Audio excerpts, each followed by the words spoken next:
Hi, everyone. Thank you so much for joining us this evening for our final Regional Growth Strategy Open House. We're going to get started with a presentation now, and after that, we'll open up the floor for questions, and there'll be instructions on how to put your hand up or indicate that you would like to ask a question at the end of the presentation. So, the South Okanagan Regional Growth Strategy, or RGS, as I might refer to it throughout the presentation, was originally drafted in 2010, and the participants include the municipalities of Penticton, Summerland, Oliver, and Osoyoos, as well as the RUS electoral areas A, C, D, E, F, and I. And the purpose of a regional growth strategy under the Local Government Act is to promote human settlement that is socially, economically, and environmentally healthy, and that makes efficient use of public facilities and services, land, and other resources. And the human settlement and land use goals are the parts of the regional growth strategy that us in the planning department use most often, accompanied by the growth management map, which established the primary and rural growth areas. And on the left-hand side of the slide here is the original growth map from the 2010 RGS. And highlighted here with the red stars are the primary growth areas, and these are the areas where the majority of future growth in the South Okanagan should be directed. And with the blue stars are the rural growth areas. There's 10 of them, and they are areas where limited future development is anticipated or where development has been predetermined through approved zoning. And following the adoption of the RGS bylaw in 2010, a decision was made to implement the growth boundaries for each of the rural growth areas within the respective official community plan bylaw for each electoral area as they were reviewed. And we have been working through reviewing these over the past several years. And you'll notice under the Area F and Area A official community plan, there are some asterisks next to the rural growth areas. And that was because an outcome of these revisions were that when the RGS bylaw was next reviewed, the suitability of these rural growth areas should also be revisited. And under the Local Government Act, it is required that an RGS bylaw be reviewed every 5 years. The first review of the bylaw was completed in 2017, and it resulted in a new growth management map, which is shown on the left here. And 2020 marked the next required review, and the board opted to include to initiate the project and include it in the 2020 business plan. The proposal was initially a medium-level review focused on rural growth areas that had been identified in the official community plan review processes, as well as some minor updates to other sections of the bylaw. However, over the past several years, there have been instances where we have received proposals for subdivision or higher density development outside of the primary and rural growth areas, and RUS planning staff have come forward seeking direction from the RUS Board of Directors on the consistency of the proposals with the RGS bylaw, and staff have expressed the concern that they felt the proposal was inconsistent with the RGS as the development occurred outside of the designated primary and rural growth areas. But in each case, the board came to the conclusion that these proposals were consistent with the RGS. And here's just some further examples on this slide. So at the June 2nd Planning and Development Committee meeting, the board resolved to pursue a major amendment to the Regional Growth Strategy Bylaw with the goal of providing more clear direction on managing growth outside of current primary and rural growth areas. So specifically, we are proposing to replace what is currently the primary and rural growth areas map, titled Map 3, in the existing existing RGS bylaw with the new growth management map, which you can see on the right-hand side of the slide here. And we are also proposing to update the current primary and rural growth areas classification with a wider range of classifications to provide greater direction on future development proposals outside of growth boundaries. And the new growth management map that was shown on the previous slide provides a visual representation of which lands these classifications apply to. So we're just going to work our way through all of the new classifications now. The first of which is growth areas. And growth areas are currently what are called primary growth areas under the existing RGS bylaw, and they include urban centers identified for existing and future growth, which offer a wide range of commercial, institutional, and industrial land uses and the necessary infrastructure, services, and amenities to accommodate sustainable future growth. Growth areas include Penticton, Summerland, Oliver, Osoyoos, and OK Falls. And the areas that were previously rural growth areas under the existing RGS have been divided into two categories. The first of which is a resort area, and this includes small resort-based communities with a mix of commercial services, institutional uses, tourism accommodation, and low, medium, and high-density housing, which have generally been settled as a result of a nearby recreation area. Currently, Apex is the only designated resort area. However, there is the possibility of the inclusion of other resort areas in the future, subject to certain requirements. Next is the village settlement area, which includes communities that offer a limited mix of commercial and institutional uses with mainly low-density housing types. These communities have some water and or sewer servicing. However, it has not yet been extended to the full community. And this is the category that applies to Naramata, Kaleden, and Gallagher Lake. Next, we have rural residential area, which includes lands outside of a municipality or town site that have generally small parcel sizes and are serviced by community water and or sewer servicing.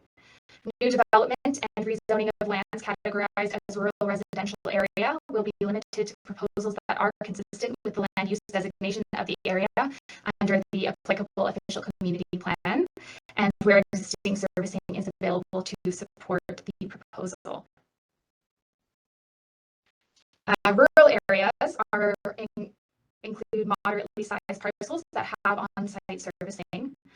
Community servicing on these parcels is limited to fire protection and solid waste collection, and parcels classified as rural area are to remain unserviced, and rezoning of these lands is discouraged. Next, we have agriculture area, and this is lands that are predominantly used for agriculture and lands that are identified as being part of the agricultural land reserve or are partially within the agricultural land reserve. The goal of the agricultural area is to protect this land for agricultural use and compatible value-added agricultural activities. So you'll notice on the map, the areas in green are the agriculture area, and the areas that have the green hatching over top is the land that is included in the agricultural land reserve.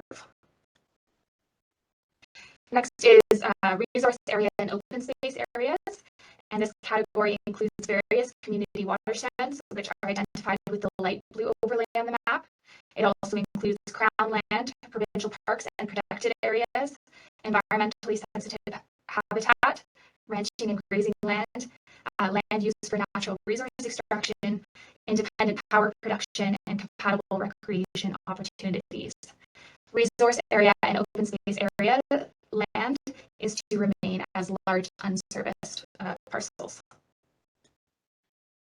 Lastly is the Dominion Radio Astrophysical Observatory, or as we've called it in this document as the Radio Astronomy Research Area, which applies to lands that have been designated Dominion Radio Astrophysical Observatory Interference Area in the Electoral Area C and I official community plans.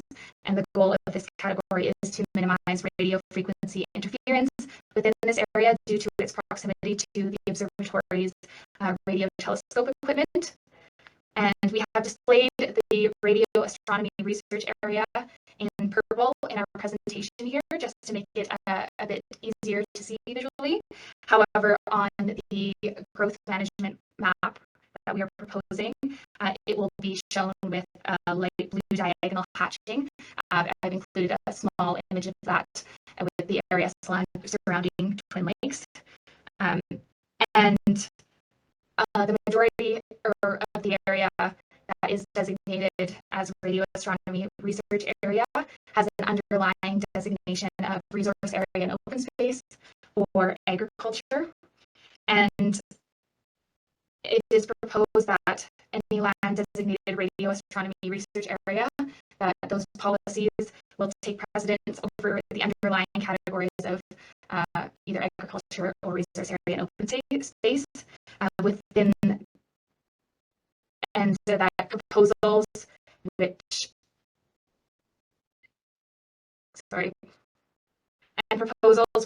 introduce designations that are not compatible with this area or will be deemed as inconsistent with the RDS bylaw and would require a major amendment to the bylaw, which would require a vote at the RDS board in which 14 members would have to vote in favor.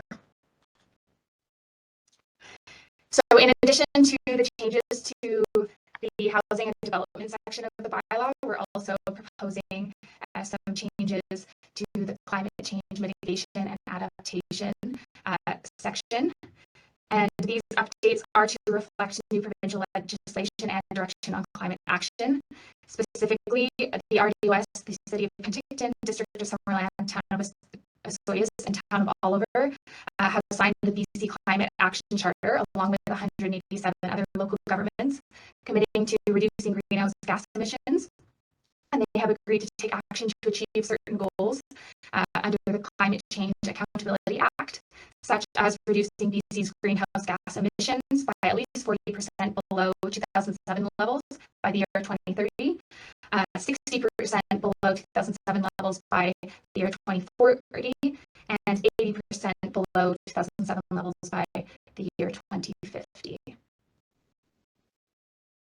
We're also have updated the population and demographics in the bylaw to incorporate the newest census data, which includes new population estimates and projections, such as the one shown on the screen here,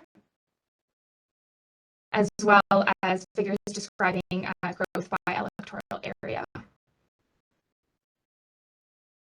And lastly, there have been minor updates to the planning context section to update the history of amendments to the bylaw and other minor changes throughout the document to recognize these new classifications that we are introducing and to remove any reference to primary and rural growth areas.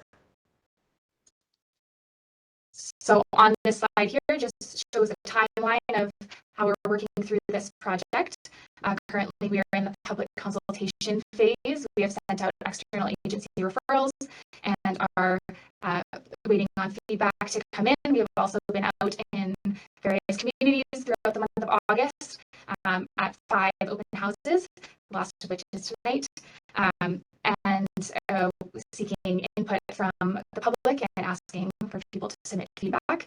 And the next step after this will be to review all of the feedback that we have received and consolidate it and present it to our technical advisory committee, which is made up of senior planning staff from the 4-member municipalities. And with them, we will work towards making any edits that we may need to the draft bylaw and map before we bring it forward to the board for first and second reading. Once the bylaw has received first and second reading, we will be formally referring it out to the 4 municipalities, and the municipalities will have to formally accept the bylaw before we move forward to scheduling any public hearing or bringing the bylaw back for third reading and adoption. And we are hopeful that the amendments will be adopted early in 2023. For any additional information on this project or to keep up to date on next steps, you can check out our RDOS Regional Connections webpage or our RDOS webpage. We also have a dedicated RGS review page there, which we try to update with information regularly as it comes out. And that is all for our presentation. I'll now open up the floor for questions. We will take questions in turn. If you would like to indicate that you would like to ask a question and you are joining us by a computer, you can click the participants button at the bottom right corner of the screen and click the little hand next to your name to indicate to us that you are raising your hand and would like to speak. And if there is anyone joining by phone, you can press star 3 on your phone, and that will also raise your hand and indicate that you would like to speak.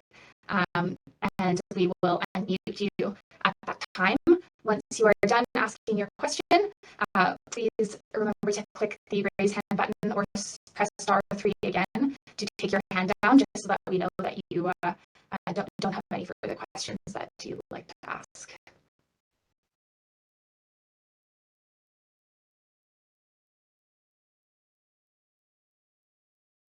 All right. I see that we have a couple of hands raised here. Colin, I'm not sure who put their hand up first, but if you could let me know and we'll start there. Yeah, I think Lori's hand was up first. All right. Oh, it's disappeared. Oh, it's back. Okay. Go ahead, Lori.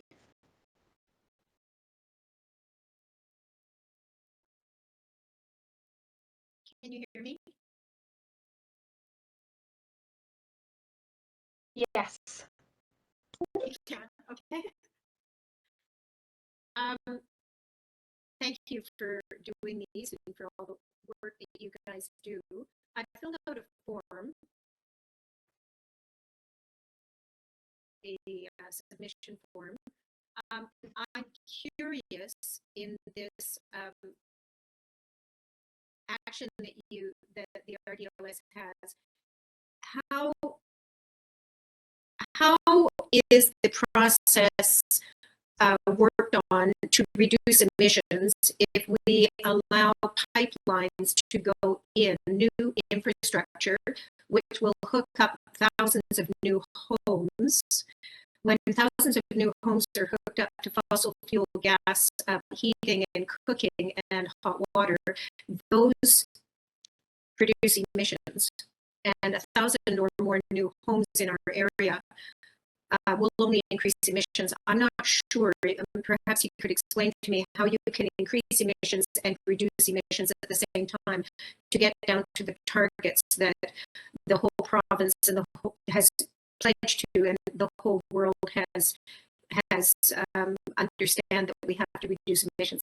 Could someone explain that to me?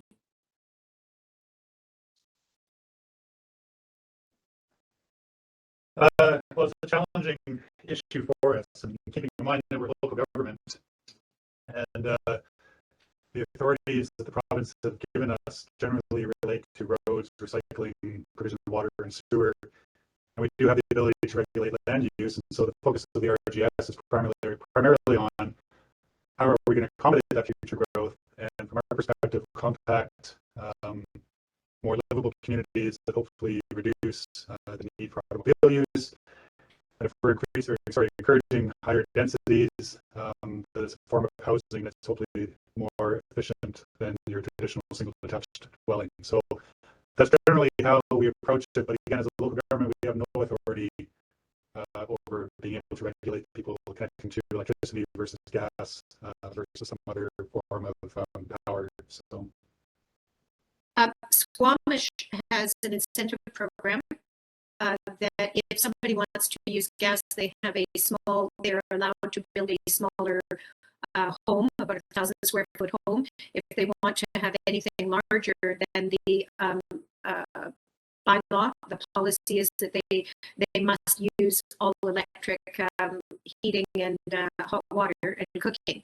And that's one way to get around it, because even if we have duplexes or fourplexes or multi-family units, if they're hooked up to gas, it doesn't matter how many people are on a lot.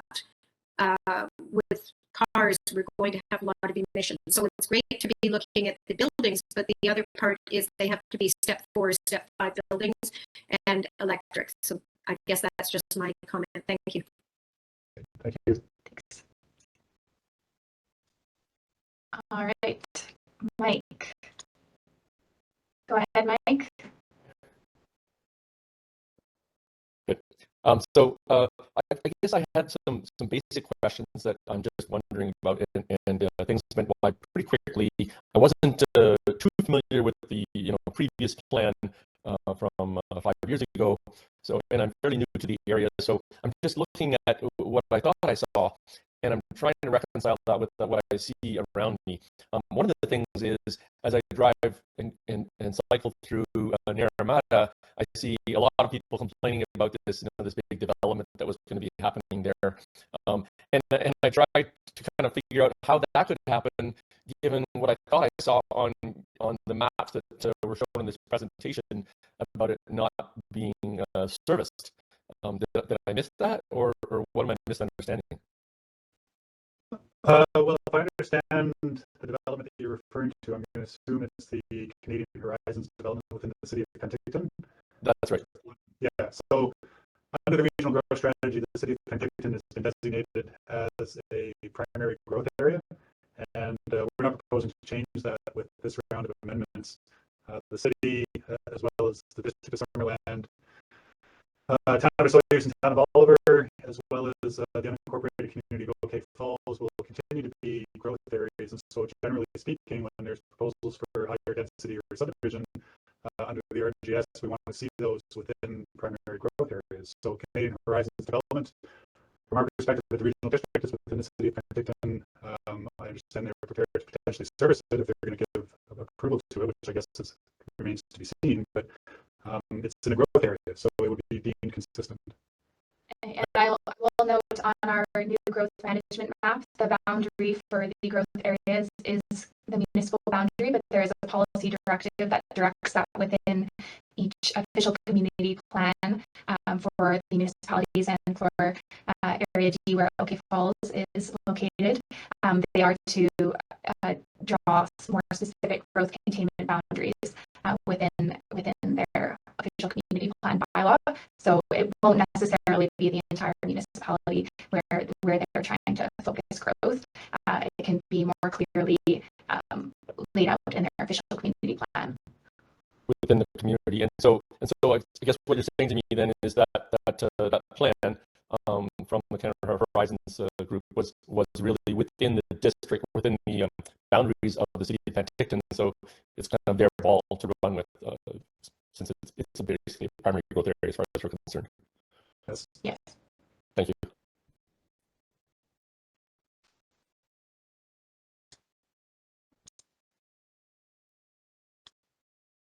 I believe Margaret had her hand up next. Great. Go ahead, Margaret. Hello. In general, I looking the plan over, I like all the changes that have been made. But on the very last page, I noticed an area where there was just a little inset diagram that said, there's the objective and then the supporting policies. At the very end, there was something that said policy area, indicator, and then measure. And it just seemed like a really good idea to do that for all of your supporting policies, because we all know that the RGS is kind of a mother document, but yet at the same time, I think there's been work done on it, so people really do want to see the objectives of this document come to fruition. So to me, it would seem to be a good idea to have the policy area indicator and measures for each of your policies. So was that only for that one little area? So there is, for all of the various different sections of bylaw, there is some different indicators and measures, and the other ones we're not proposing to change any of them. This one specifically, I believe the major change that we're making is just to remove reference to primary growth area and just adjust it to growth area or things like that.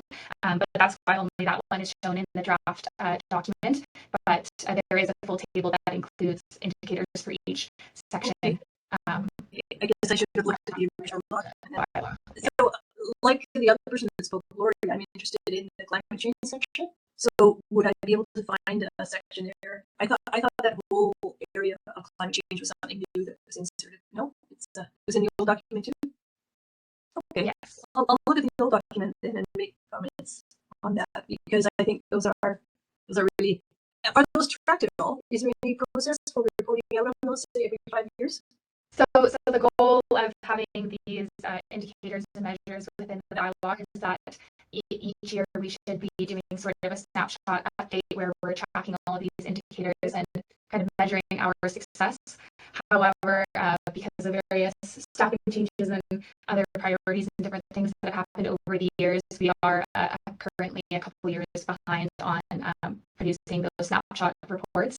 But it is something that we're hoping to make our way through soon. Okay, good to know. Thank you.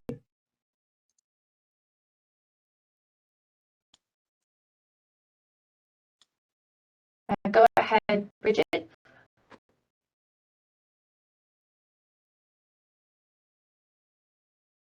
Is somebody waiting for me to say something? Yes. If you want to. Okay, my name's Bridget Kemp. I live in Penticton, and I see from I'm a public transit user, as my little bit to say, let's live in a healthier environment.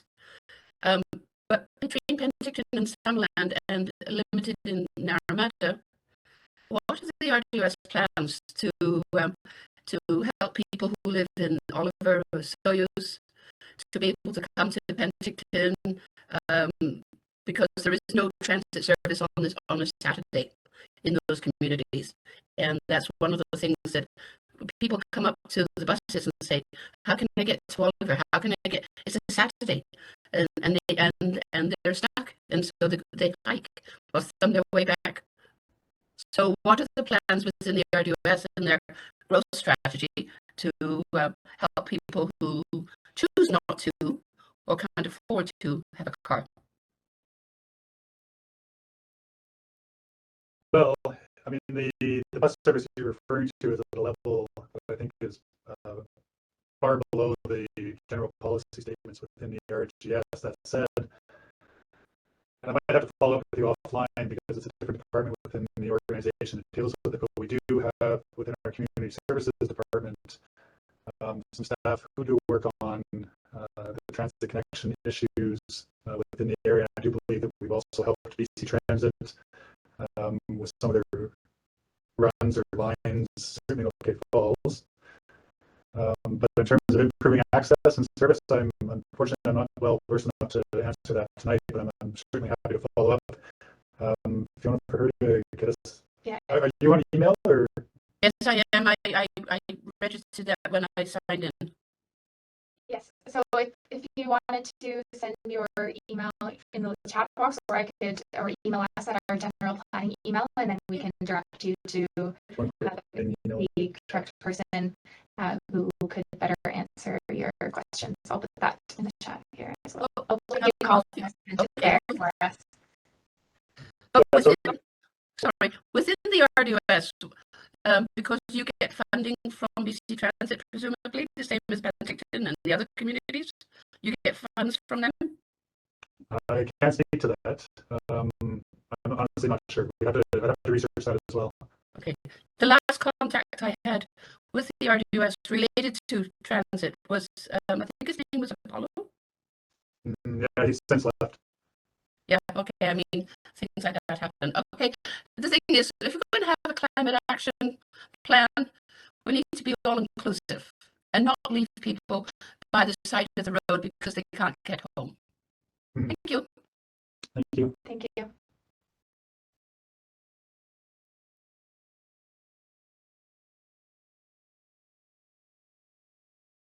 Any other comments or questions? If if you didn't want to speak out loud, then you're welcome to send us an email at the email address that Colin sent in the chat, and we're happy to get back to questions that way. Or if you do have any feedback, you can submit it to us to the planning@rdos.bc.ca email address, or you could also mail it in or drop it off in person at our office at 101 Martin Street.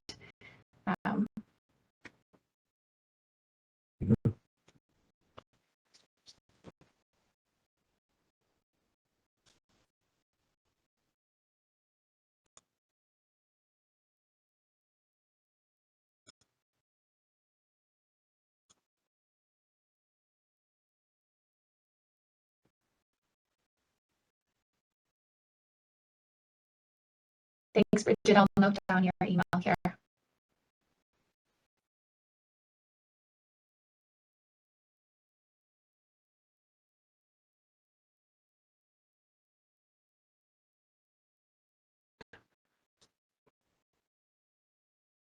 We have another hand up.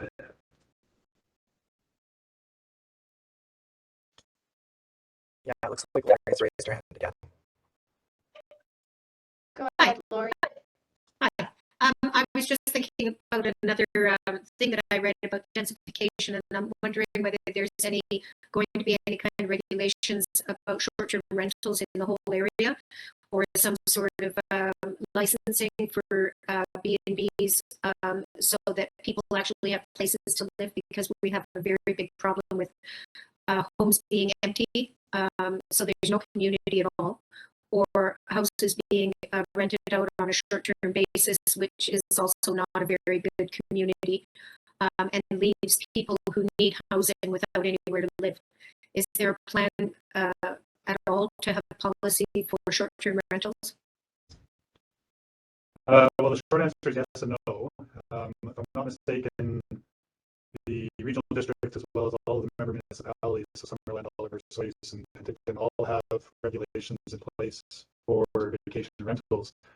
But we're all going in somewhat, not going in different directions, but we're all approaching it differently. And I can only confidently speak for the regional district's approach, because I'm not entirely familiar with the member municipalities. But one of the challenges that we have, which they don't, is the regional districts can't issue business licensing. So for us to regulate vacation rentals, we've had to rely on the temporary use permit authority that's granted to us under the Local Government Act. And for the most part, our expectation with vacation rentals is that it's sometimes use of a dwelling unit. So the way our bylaws are written, we have supportive policy statements for vacation rental uses, but that's on the premise that the house that it's going to be occurring in is used for residential purposes, long-term residential purposes, for 50% of the year plus a day. And the remainder of the year, if they asked us for our board for approval for vacation rental, we have policies that are generally supportive of that. We'll issue the permit for 1 year as a trial to basically see what kind of an operator they are. And when they come back to renew, we give the community an opportunity to provide feedback and let us know if there's been issues or concerns or complaints that maybe weren't submitted over the course of the previous 12 months. And the board will take all that into consideration and then reissue the permit, which can be up to 3 years, and then it's a 3-year rotating cycle after that. So having said all that, though, I know that there's been a lot of concerns raised in our various rural communities. We also have advisory planning commissions, and we've heard comments and concerns from them as well. And I believe the board, the RDOS board, has for the electoral areas flagged a review of our vacation rental policies and approaches as a possible project in 2023. So. Thank you.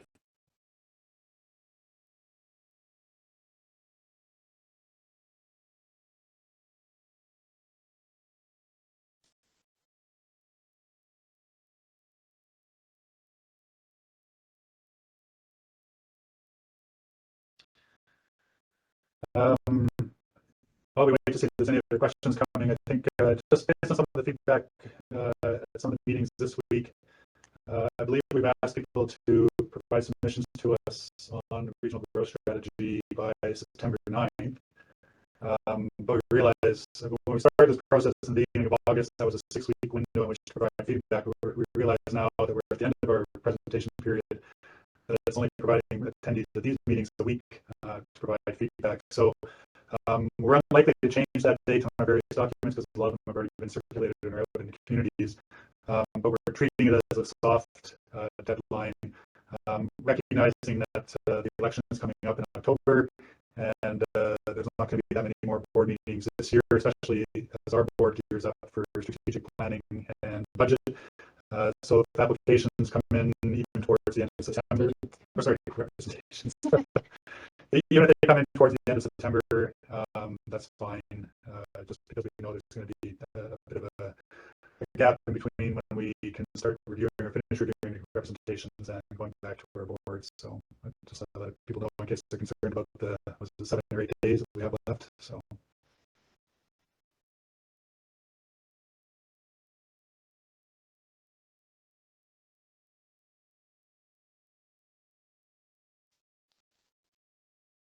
Is that a question just popped up on the screen there? So does the RGS not include transit options? So for the benefit of everybody listening, I'll read the question aloud that came in the chat. It says, does the RGS not include transit options? Why is nobody at tonight's session to answer transit issues? Okay, well, I mean, at the risk of giving you a long-winded answer, I mean, the RGS is a very high-level document, right? So it's likely that all you're going to find in this document in relation to transit is that obviously, yes, the regional district does support public transit. It supports multiple forms of transportation, whether it's bicycle, walking, public transit, any number of things. But there's a number of bylaws and programs that exist below a regional growth strategy. So once the local government adopts the regional growth strategy, everything it does has to be consistent with that. So for us in the planning department, because it's a land use bylaw, we're responsible for it.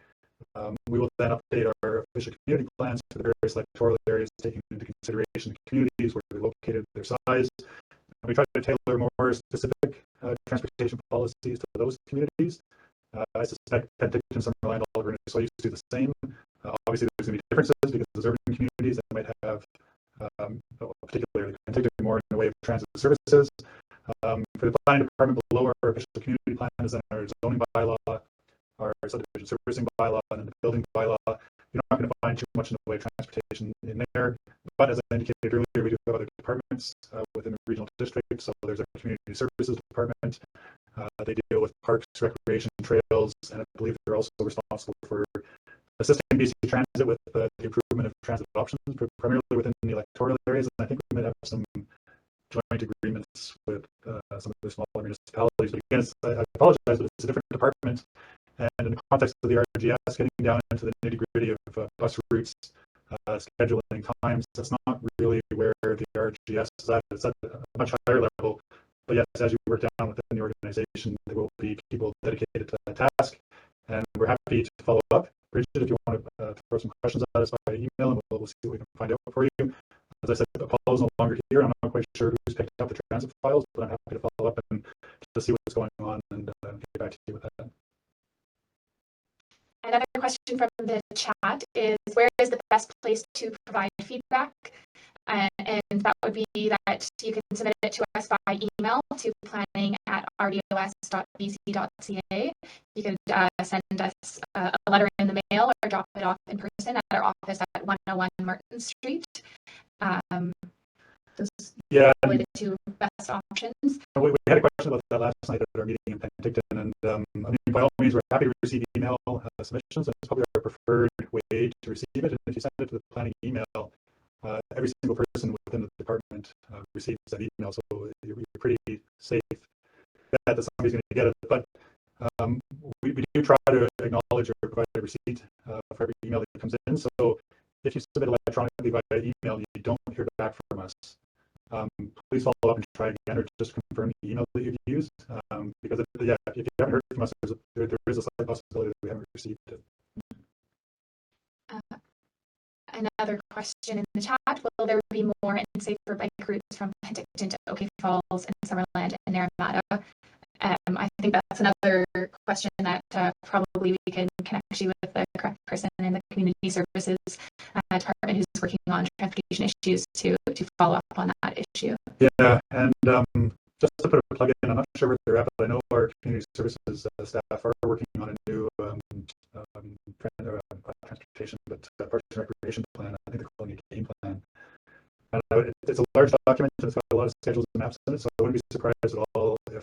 there's greater detail in terms of the bike routes or walking routes within the different communities. Keeping in mind, I think that our plan is focused on the rural areas. Penticton, Summerland, Oliver, and Soyuz might have their own plans, which you may wish to reference.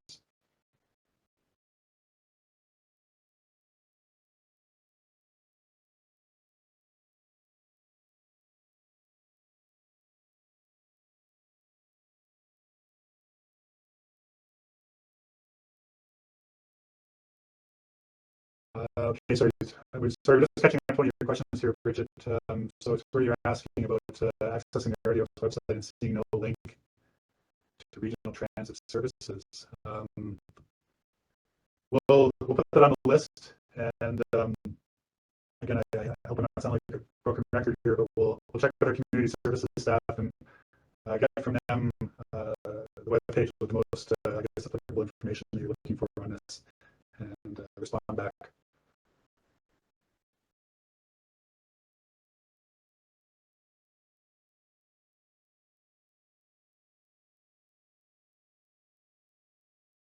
And I know one of the questions about transit bike routes came in from Lori. So Lori, if you wanted to either send us an email at planning@rdus.bc.ca or sending your email in the chat to us, then we can also have that on hand to share with our community services department and connect you with the right person.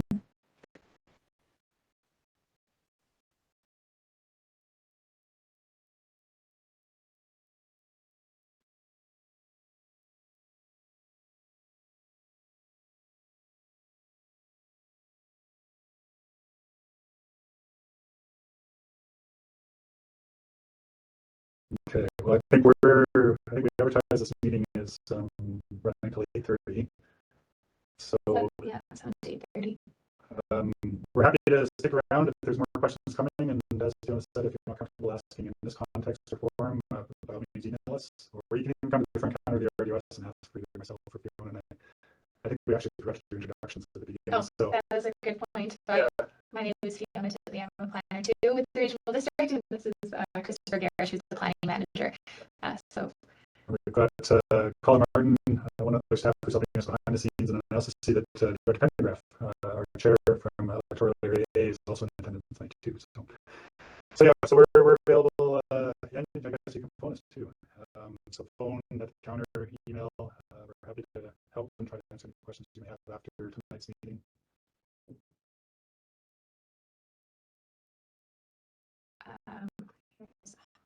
Right, Lori, thanks for your email. I'll note it down. And Richard's asking a question about the updated OCP. So another question from the chat: will there be updated OCP for all communities in Area C that do not have one, e.g., Willowbrook? Willowbrook does have an OCP. So as I was saying earlier, when you adopt an RGS, your bylaws below it then have to be consistent with it. So we're going to wait to see what kind of final direction we get from our board on the form of the amendments to the RGS. And then once that's through, I believe we're going to be preparing amendments to our various South Okanagan electoral area efficient community plans, which includes electoral area C, and Willowbrook is within electoral area C. And the purpose of that amendment will primarily be, very similar to what's being done with the RGS, updating community profiles based on current census data, replacing any references to primary and rural growth areas with whatever new classifications apply to that electoral area. And so in using Area D as an example, we'd have to probably update the growth boundary for OK Falls. In Naramata, we'd have to do that community growth boundary, I think, for the the village settlement area, and Cleveland as well. So those kind of amendments to the OCPs will be following after the RGS amendment. And then more specific to Richard's question, as it happens, we're currently in the process of wrapping up our electoral area G OCP. E is also currently in the works. It's a little bit further behind though, so we're not expecting it to be done until hopefully middle of next year at the latest. And then once Area E is done, we are moving on to Area C, which again includes Willowbrook, Gallagher Lake, the lands around the town of Oliver, Fairview Town Site, and updating the Area Community Plan, which hasn't, it was adopted in 2002, so 20 years ago, and there have been numerous amendments to it since, but it's been a long time since it was comprehensively reviewed. So that started in Q3 or Q4 next year.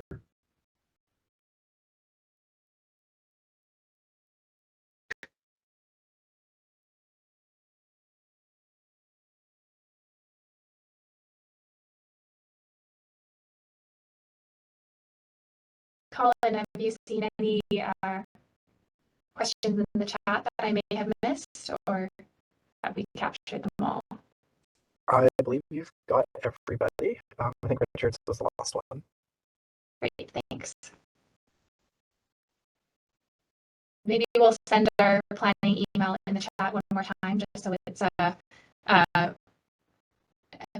easy to find for everybody. If you don't mind doing that, Colin. Thank you very much.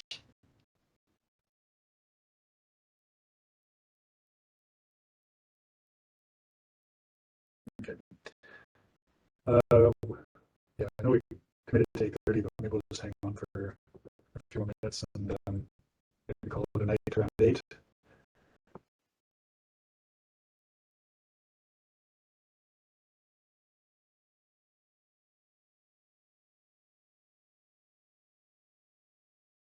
I don't know if everybody can hear it in the background, but there's a loud concert going on at, I don't know if it's one of the bars or over in the park. Yeah, I'm not sure. Yeah. But, so sorry if there was any background noise this evening. And Lori, thanks for your comments in the chat. Please submit them in writing to us so we can review them and share them with our board.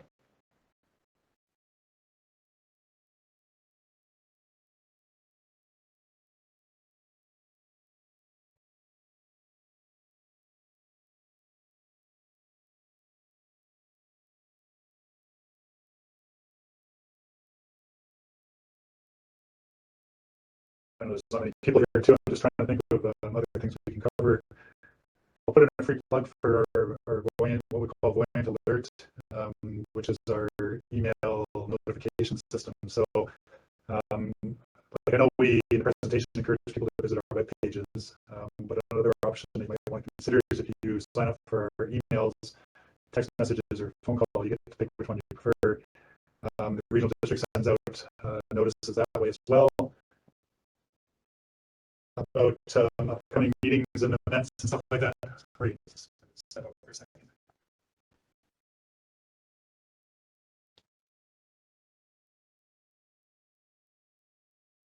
Another question in the chat, are RUS meetings still open to the public? So it depends what kind of meetings. I believe, and Director Pendergraph, you can correct me if I'm wrong, but that the board of directors meetings are still closed to the public.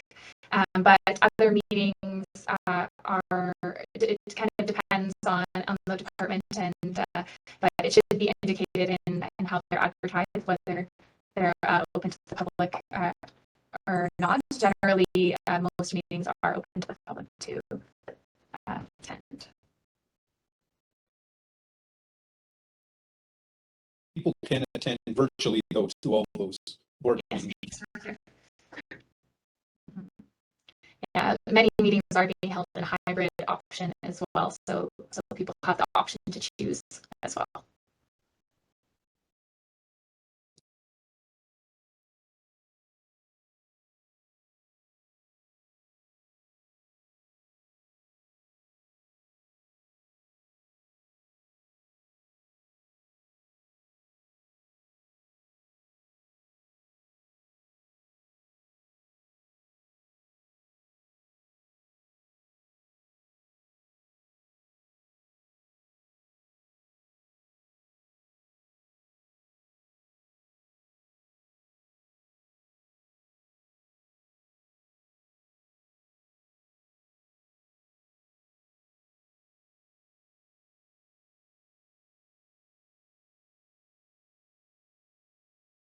Another question from the chat.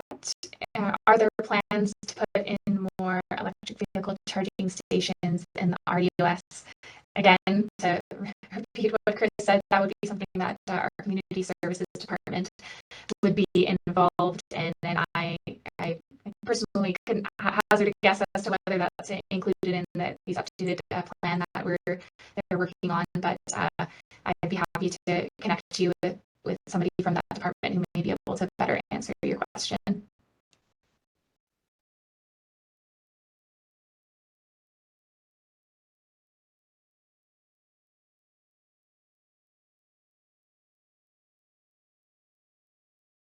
So if you'd like to send me your email address or to send us an email to our planning email address, then we can follow up with you that way. Thanks, Michaela. I'll make note.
As I notice some people leaving, I'll just thank everyone for joining. We'll be hanging out here for a few more minutes. So if you come up with any other questions, we're here to answer them. And if you think of anything later, feel free to follow up by email.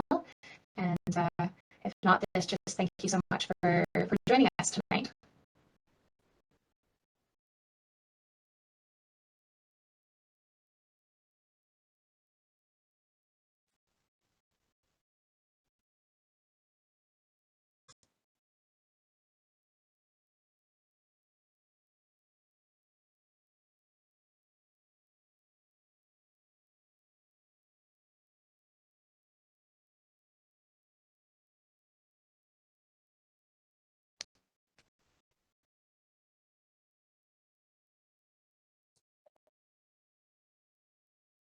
It looks like everybody has left, but I would just like to say thanks for your efforts out there, Nikita, and pass that on to Chris if he's not in there with you, and Colin. Thanks very much. Thanks for joining. No problem. We'll see you folks. See you later.